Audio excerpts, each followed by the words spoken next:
गप्पा गोष्टी ज्ञान ध्यान करते तल्लक बुद्धी, सकाळी सकाळी होते तन मनाची समृद्धी. गप्पा गोष्टी ज्ञान ध्यान करते तल्लख बुद्धी, सकाळी सकाळी होते तन मनाची समृद्धी.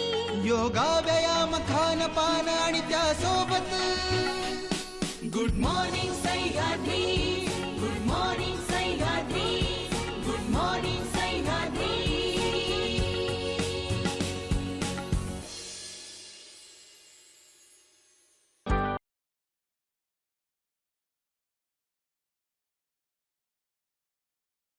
पृथ्वीवरील सृजनशील प्राणी म्हणजे माणूस.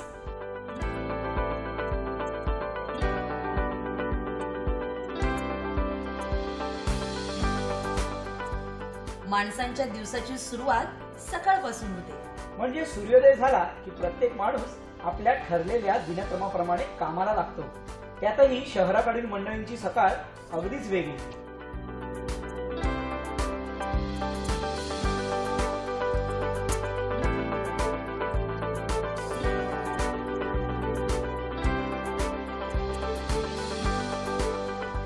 कोणी सकाळच्या शुद्ध हवेत धावायला निघतात, तर कोणी चालायला, तर कोणी व्यायाम करतात, तर कोणी योगा.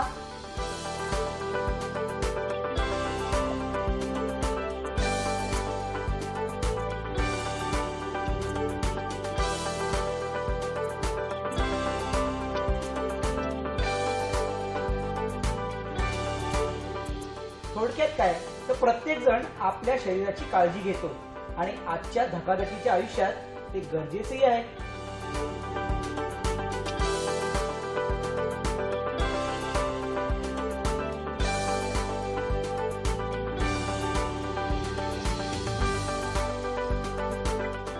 मंडळी, यासाठी सकाळचीच वेळ अगदी योग्य आहे.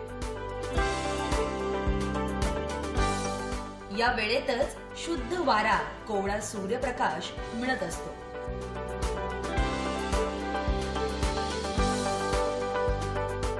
दिवस जसा जसा पुढे सरकायला लागतो, तसे तसे प्रत्येक जण आपापल्या कामाला निघून जातात.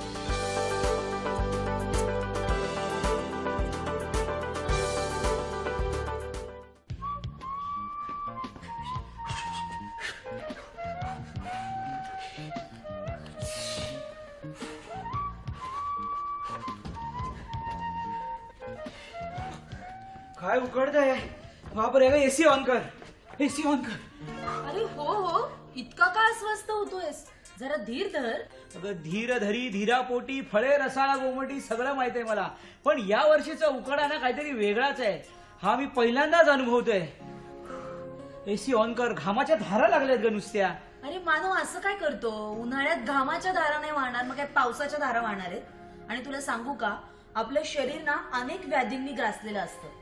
त्यात हे वातावरणातले बदल होत राहतात, त्याचा त्रास तर होणारच. अगं पुरे झालं तुझं प्रवचन. अगं पण यावर काहीतरी उपाय असेल ना? आहे ना, उपाय आहेत. आपलं आयुर्वेद. ही जी वनस्पती आपण पाहतोय ही तुलसी नावाची वनस्पती आहे. याला मराठीमध्ये तुळस असं म्हणतात. हिचे दोन प्रकार आपण पाहतो. एक म्हणजे काळी तुळस आणि दुसरी म्हणजे पांढरी तुळस. ही आत्ताची दिसते ही काळी तुळस आहे आणि हीच औषधासाठी खूप उपयोगी आहे. तुळशीच्या बाबतीत असं वर्णन आहे गुरुचरित्रासारख्या धर्मग्रंथांच्यामध्ये की जो नित्यसेवी तुळशीसी त्याला कली बाधत नाही. आत्ताचं जे कसंही वागणं लोकांचं होतं ते मन त्यांचं जर चांगलं करायचं असेल तर तुळस खावी असं म्हटलं जातं. तुळस ही बेडरूममध्ये लावायची गोष्ट नाही आहे किंवा दिवाणखान्यात ठेवण्याची गोष्ट नाही आहे. ती घराच्या बाहेरच हवी, अंगणामध्ये हवी किंवा येतानाच्या दरवाजामध्ये हवी. असं जर असेल तर त्या सगळ्या दुष्ट शक्ती जी आहे ती खेचून घेते अशी एक भावना धर्मग्रंथामध्ये व्यक्त केलेली आहे. त्याच्यातला शास्त्राचा भाग असा आहे की ह्या वनस्पतीतून ऑक्सिजन भरपूर मोठ्या प्रमाणात बाहेर पडत असतो. घरची स्त्री ज्या वेळेला चुलीपाशी काम करून दमायची, धूळ ह्यांनी ती जेव्हा हैराण व्हायची, अशा वेळेला बाहेरून त्या वनस्पतीच्या सान्निध्यात ती राहायची आणि तिचं आरोग्य हे मेंटेन केलं जायचं. या वनस्पतीच्या पानांचा रस पोटामध्ये जर घेतला गेला तर कुर्मी पडतात, कफ कमी येतो आणि थंडीतून होणारा कोणताही आजार यांनी बाधत नाही. या वनस्पतीची जी साल आहे किंवा मूळ जे आहे ते त्वचा रोगासाठी उपयोगी पडतं. जांघेमध्ये किंवा काखेमध्ये खाज सुटणं तिथं काळेपणा येणं, गजकर्ण उत्पन्न होणं हे गर्दीच्या ठिकाणी मुंबईसारख्या शहरामध्ये खूप बघायला मिळतं. तर अशा वेळी ही वनस्पती तिचा रस किंवा तिच्या पानाच्या मुळांच्या ठिकाणी असलेली माती ही वापरायला हवी. तुळशीचं बी जे आहे ते अत्यंत थंड आहे आणि पोटामध्ये ते जर दुधाबरोबर घेतलं गेलं तर शरीरातल्या उष्णतेचा नाश होतो आणि डोळ्याखालची काळी वर्तुळं, डोळ्याची आग होणं, सारखी वारंवार अंगाला खास सुटणं आणि घाम येणं, घामाला दुर्गंधी येणं, मुखाला दुर्गंधी येणं ह्या गोष्टी यांनी कमी होतात.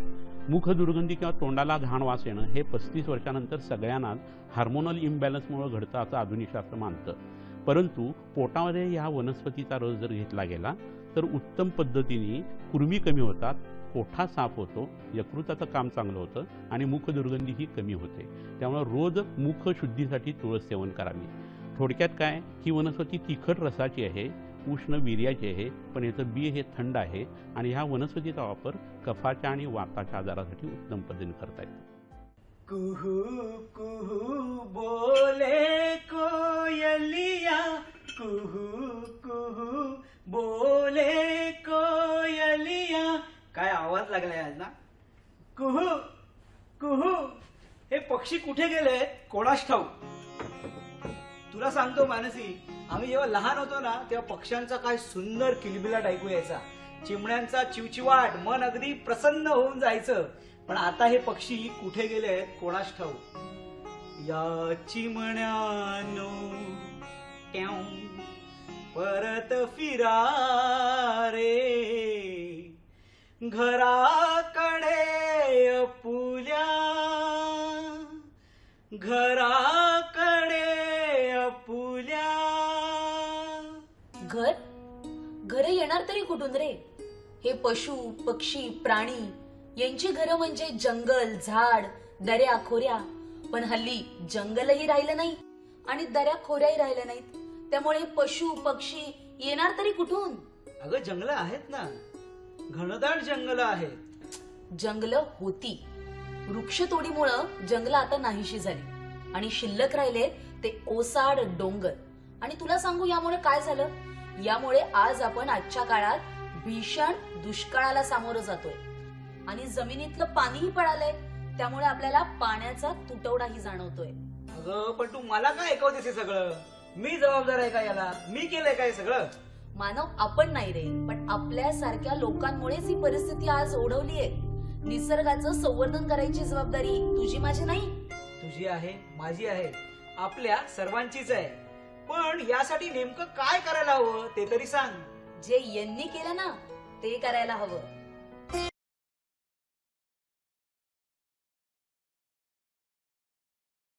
काही गावांना भविष्यातल्या परिस्थितीची जाणीव झाली आणि सरकारने त्या दृष्टिकोनातून पावलंही उचलली. म्हणजे जंगलतोड रोखणे, वन्य प्राण्यांचं संरक्षण करणे असे कायदे करण्यात आले. पण हे कायदे आणि नियम फक्त कागदावरच राहिले. खरी परिस्थिती वेगळीच होती.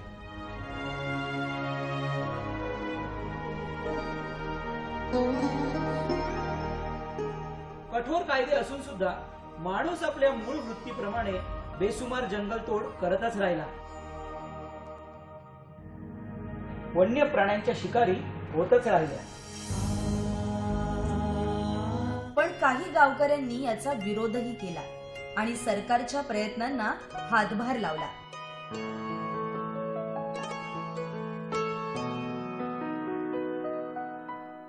झाडे लावा, झाडे जगवा या मोहिमेअंतर्गत ओसाड डोंगरांवर वृक्षांची लागवड केली.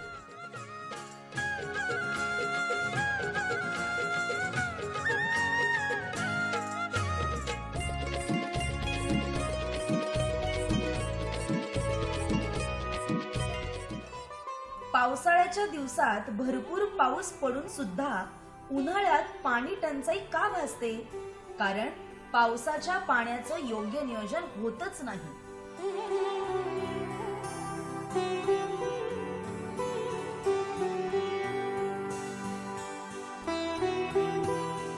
डोंगर माथ्यावर पडणारा पाऊस माती घेऊन वाहतो आणि नदी नाल्यांना जाऊन मिळतो. हेच पावसाचं पाणी जर का अडवलं आणि मातीत मुरवलं तर जमिनीत पाण्याचा साठा निर्माण होऊ शकेल. पाटबंधारे योजनेअंतर्गत पाणी अडवा पाणी जिरवा या माध्यमातून आज डोंगरांमध्ये दऱ्यांमध्ये असे पाटबंधारे बांधण्यात आले आहेत. यामुळे काही प्रमाणात तरी निसर्गाची हानी आपण टाळू शकतोय आणि चहूबाजूला जंगलांची निर्मिती होऊन हिरवळीने आपले राष्ट्रही संपन्न होत आहे. बघितलं मंडळी, पाणी पाणी हे जीवन आहे, त्यामुळे त्याचा वापर जपून करा. मी जरा याला समजून सांगते, तोपर्यंत आपण घेऊयात एक छोटासा break. Good morning Sahyadri. Mansi, आपल्या स्वार्थासाठी आपण निसर्गाला हानी पोहोचवतोय आणि याचे गंभीर परिणाम आपल्याला भोगावे लागणार आहेत हे आपल्या लक्षातच येत नाहीये. मंडळी, तुम्ही म्हणाल की आम्ही यात काहीच केलेलं नाहीये. मान्य आहे, तुम्ही खरोखरच काही केलेलं नाहीये, पण जे करतायत त्यांना रोखण्यासाठी तुम्ही काही केलंय का? तुला सांगू का, शहराकडची लोक काय आणि गावाकडची लोक काय, दोन्हीकडे परिस्थिती अगदी भयानक आहे. हो ना, स्वच्छ भारत अभियान संपूर्ण भारतभर चालू आहे, पण शहरांची अवस्था दिवसेंदिवस अधिकच चिंताजनक होत चालली आहे. आणि प्रत्येक जण फक्त स्वतःचाच विचार करतो. समजा आता मी माझ्या घरातला कचरा बाहेर टाकलाय, तर नंतर त्या कचऱ्याचं काय होतंय याचं कोणालाही काहीही घेणं देणं नसतं. आपण टाकलेला कचरा डम्पिंग ग्राउंड मध्ये जाऊन एकत्र होतो आणि या कचऱ्याला घाण वास मारतोय म्हणून आपणच नाकाला हात लावतो. अरे, आपणच केलेला कचरा असतोय आपण विसरूनच जातो. अरे, लोक चॉकलेट्स खातात, बिस्किट्स खातात, आईस्क्रीम खातात आणि त्याचे रॅपर सुद्धा कचऱ्याच्या डब्यात टाकत नाहीत. पान खाऊन गुटखा खाऊन शहरवर थुंकणं हा तर आपला जन्मसिद्ध अधिकारच आहे ना. मानसी, लोक स्वतःच्या घरात असे घरभर थुंकतात का? अरे, हाच तर प्रॉब्लेम आहे. लोक जसं स्वतःच्या घराला स्वतःच समजतात ना, तसं स्वतःच्या शहराला समजत नाहीत. हे बघ, तू जे सांगतेस ना ते लोक ऐकतात. तूच सांग तुझ्या मधुर आवाजात. शहर, सुशिक्षित लोकांची वस्ती.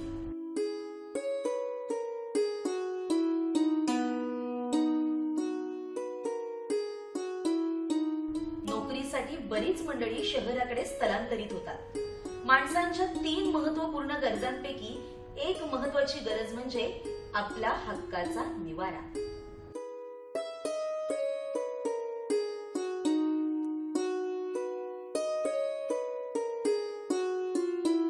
असा हा निवारा प्रत्येकालाच हवा असतो, पण स्थलांतर इतक्या मोठ्या प्रमाणावर होतंय की हा निवारा अपुरा पडतोय.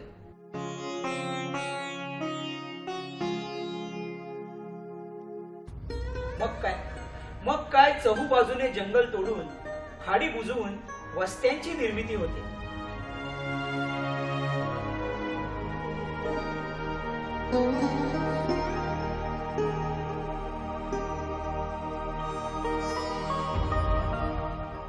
प्रत्येक जण आपल्या कुवतीप्रमाणे घरांची व्यवस्था करत असतो. कोण टोलेजंग इमारतीमध्ये राहतो तर कोणी झोपडपट्ट्यांमध्ये. खरं जंगल तुटून कॉन्क्रीटचं जंगल आता उभं राहतंय.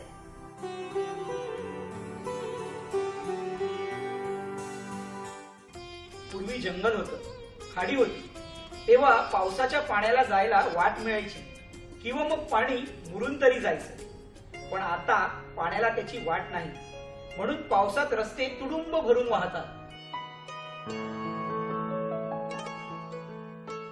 मग कधी जास्त पाऊस पडला तर होतो 26 जुलै सारखा महाप्रलय. समुद्र किनारा, फक्त कचराच कचरा.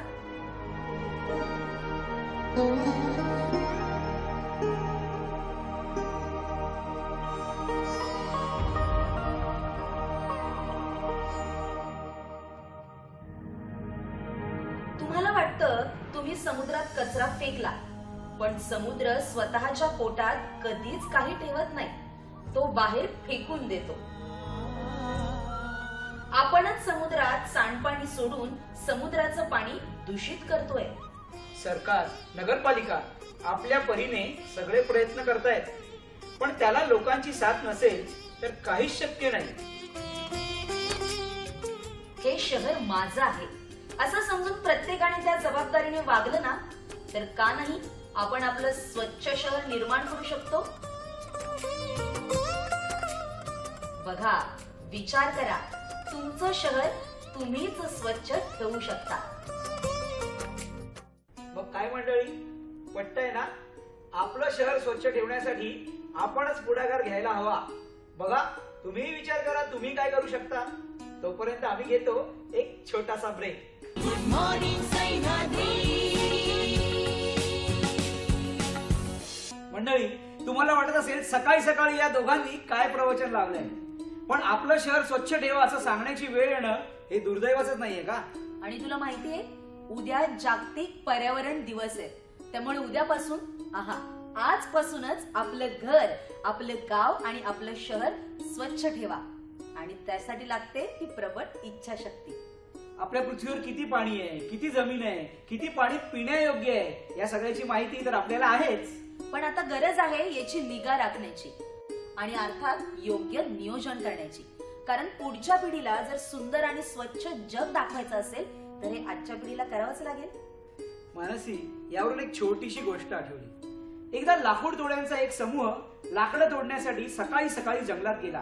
सकाळपासून दुपारपर्यंत ते लाकडं तोडत होते. ऊन जसं डोक्यावर आलं तसं त्यांना उन्हाच्या झळा सोसू येणार आणि मग ते सावलीसाठी झाडाखाली जाऊन बसले. आजचा सुविचार, सावलीला कारण लागतं प्रकाश कशावर तरी पडण्याचं, सुगंधालाही तेवढंच कारण लागतं वाऱ्यावर स्वार होऊन उडण्याचं. तर मंडळी, आमचा कार्यक्रम आपल्याला कसा वाटला ते आम्हाला जरूर कळवा. आमचा पत्ता: निर्माता गुड मॉर्निंग सह्याद्री, दूरदर्शन केंद्र, पांडुरंग बुतकर मार्ग, वरळी, मुंबई 400030. आमचा ईमेल ID goodmorningsahyadri@gmail.com. जाता जाता बहिणाबाईंची एक सुंदर कविता. या कवितेमध्ये मानव आणि निसर्गाचं खूप छान वर्णन आहे. अरे खोप्यामध्ये खोपा सुगरणीचा चांगला, देखा पिल्लासाठी तिने झोका झाडाले टांगला. खोपा इनला जसा गिलक्याचा कोसा, देखा पिल्लासाठी तिने झोका झाडाले टांगला. पुन्हा भेटूयात पुढच्या शनिवारी. तोपर्यंत पाहायला विसरू नका गुड मॉर्निंग सह्याद्री.